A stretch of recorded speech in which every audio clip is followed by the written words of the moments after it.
Hi friends, அத்தை மாமாவோட பழைய ஃபோட்டோ இருந்தால் வீடியோ போடுங்கன்னு கேட்டவங்களுக்காக தான் இந்த வீடியோ. அத்தை மாமாவோட பழைய ஃபோட்டோ அதிகமாக இல்லை, கிடைச்ச வரைக்கும் போடுறேன். இது வந்து அத்தை மாமா கல்யாணம் ஆனப்போ எடுத்த ஃபோட்டோ.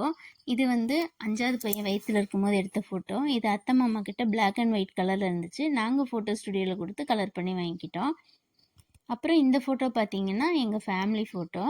அத்தை மாமாவுக்கு 7 பசங்க, 7 பேருமே இந்த ஃபோட்டோவில் இருக்கிறாங்க. அத்தை மாமா 7 பேர். இது எங்கள் கல்யாண நாள் அன்னைக்கு எடுத்த ஃபோட்டோ.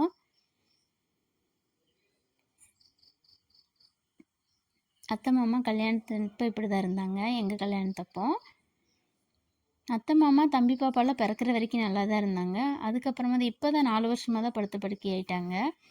இது வந்து நம்ம தம்பி ஃபர்ஸ்ட் பர்த்டே அன்னைக்கு எடுத்த ஃபோட்டோ. அத்தை மாமா தம்பி, இது வந்து நாங்கள் தம்பியோட ஃபர்ஸ்ட் பர்த்டேக்கு எடுத்த ஃபோட்டோ. மாமா தம்பி அத்தை இந்த ஃபோட்டோவில் மட்டும்தான் சிரிச்சிட்டு இருந்தாங்க, அதனால இந்த ஃபோட்டோ மட்டும் வச்சேன் எடுத்து. இது வந்து பாப்பா பிறந்துருச்சு 2வது பாப்பாவை தொட்டிலில் போடுற அன்னைக்கு எடுத்த ஃபங்க்ஷன் ஃபோட்டோ. இதில் அத்தை எப்படி இருந்தாங்கன்னு உங்களுக்கு காட்டுறதுக்காக தான் எடுத்தோம். பாப்பாவை தொட்டிலில் போட்டது நான், அத்தை, வீட்டுக்காரோட அண்ணா, நாங்கள் 4 பேர் தான் தொட்டிலில் போட்டோம் பாப்பாவை. பாப்பா பிறந்து 2 வருஷம் அத்தை நல்லா தான் இருந்தாங்க. அதுக்கப்புறம் தான் ஒரு கையும் காலும் வராமல் ஆயிடுச்சு.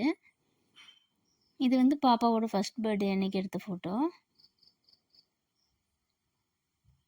அப்போல்லாம் அத்தை நல்லா தான் இருந்தாங்க. அதுக்கப்புறம் 1 இயர் கழிச்சு தான் அத்தைக்கு ஒரு கையும் காலும் வராமல் ஆயிடுச்சு. அப்புறம் வாடகை வீட்டில் கொண்டு போனோம். அங்கே எங்கேயுமே செட் ஆகலைன்ட்டு தான் சொந்த வீடு கட்டினோம். சொந்த வீடு கட்டும்போது அத்தை மாமா தான் ஃபஸ்ட்டு உட்கார வச்சோம். அத்தையால் கீழே உட்கார முடியாதுங்கிறனால சேர் போட்டு உட்கார வச்சோம்.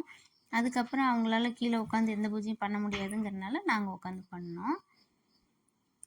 இது அத்தை மாமாக்குன்னே முக்கியமாக கட்டின வீடு. ஏன்னா அவங்க வந்து ரொம்ப கஷ்டப்பட்டாங்க வாடகை வீட்டில். அதனால் சொந்த வீடு கட்டி வந்துடலான்னு லோன் போட்டு கட்டி எடுத்துகிட்டு வந்துட்டோம்.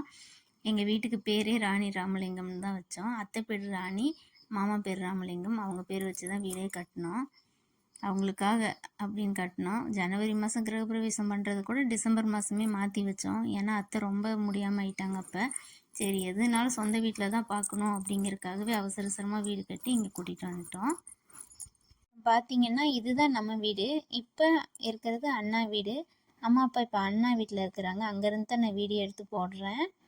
அம்மா அப்பா வந்து ஏன் அங்கே அனுப்பிட்டீங்க நிறைய பேர் கேட்குறீங்க. அம்மா அப்பாவை நாங்கள் அனுப்பலை. எல்லார் வீட்லேயும் அம்மா அப்பாவை நீ பார்த்துக்கோ நான் பார்த்துக்கோன்னு சண்டை போடுவாங்க.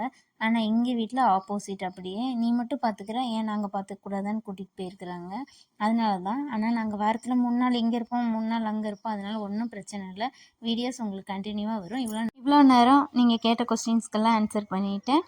அடுத்த ஒரு வீடியோவில் பார்க்கலாம். இவ்வளோ நேரம் என்னோடய பேச்சையும் மதித்து கேட்ட எல்லாருக்குமே ரொம்ப ரொம்ப நன்றி.